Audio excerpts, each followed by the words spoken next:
बच्ची, एक 13 साल की बच्ची जिसके हाथ में ना ही चॉकलेट थी ना ही कुछ और खाने की चीज़ थी, बल्कि उसके हाथ में बहुत सारी गर्भपात की दवाएं थी और उनको वो बैठे बैठे बड़े ही सुकून के साथ खूब सारी दवाएं खा जाती है। लेकिन उसके बाद जो होता है वो जानने के बाद आप भी चौंक जाएंगे, क्योंकि वो लड़की 13 साल की बच्ची 3 महीने की गर्भवती थी। लेकिन बड़ा सवाल ये था कि आखिर उसको गर्भवती किसने किया, और पूरा मामला सुनने के बाद आप दंग रह जाएंगे। तो चलते हैं और जानते हैं पूरा मामला। उत्तर प्रदेश के आजमगढ़ के तरवा थाना क्षेत्र में एक प्राइवेट स्कूल है। वहाँ पर रोज़ाना की तरह बच्चे पढ़ने के लिए आते हैं। 31 अक्टूबर को बच्चे अपने अपने क्लासों में पढ़ रहे थे। वहीं 8वीं कक्षा में बैठी हुई एक बच्ची जो अपनी सीट पर बैठी हुई थी कि उसी बीच उसकी सीट पर से खून टपकने लगता है। जो लड़की उसके बराबर में बैठी हुई थी वो उसको बताती है कि तुम्हारी सीट से खून टपक रहा है। वो लड़की घबरा जाती है और उठकर टॉयलेट की तरफ जाती है। लेकिन टॉयलेट होने के बाद फिर कुछ देर के बाद वो वापस आकर बैठती है और इस बार और ज़्यादा खून आने लगता है। ये बात टीचर को पता चल जाती है। टीचर फ़ौरन प्रिंसिपल को बताते हैं। प्रिंसिपल लड़की की जो फैमिली वाले थे उनको फ़ोन करते हैं। फैमिली वाले दौड़े दौड़े वहाँ पर आते हैं, क्योंकि लड़की को अब चक्कर आने लगे थे। वो वहीं पर ज़मीन पर गिर जाती है।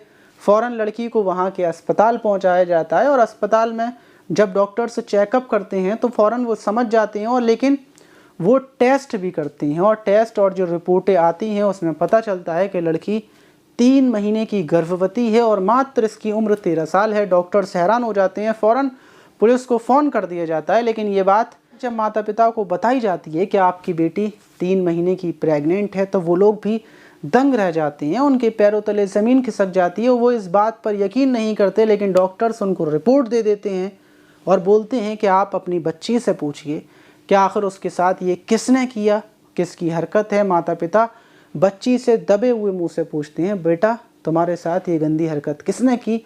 बच्ची रोने लगती है और वो बताती है कि मैं बहुत टाइम पहले से स्कूल आ रही थी, लेकिन 4-5 महीनों से एक लड़का जो गांव का ही रहने वाला है, जिसका नाम नदीम है, वो मेरे करीब आना शुरू करता है, मुझसे दोस्ती बनाता है, कभी मेरी तारीफ़ किया करता था और हल्के हल्के वो मेरे बहुत करीब आ जाता है। हम लोग पक्के दोस्त बन जाते हैं और वो एक दिन मुझे झांसे में लेकर अपने घर ले जाता है। वहीं पर मेरे साथ गंदी हरकत करता है और उसके बाद वो बार बार इसी तरीके से मुझे झांसे में लेकर अपने घर ले जाया करता था और 2 महीने पहले भी उसने ऐसा ही किया था।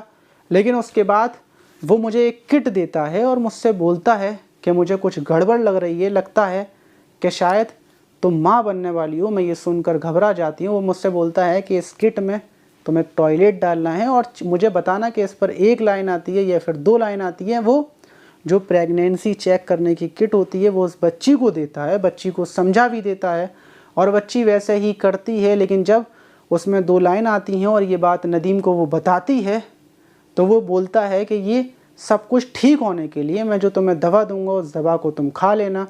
और जब मैं स्कूल सुबह के टाइम पर 31 अक्टूबर को आ रही थी तो नदीम ने आकर मुझे कुछ दवाएं दी थी और मैंने स्कूल में आकर उन दवाओं को खा लिया। उसके बाद मेरे खून आना चालू हो गया।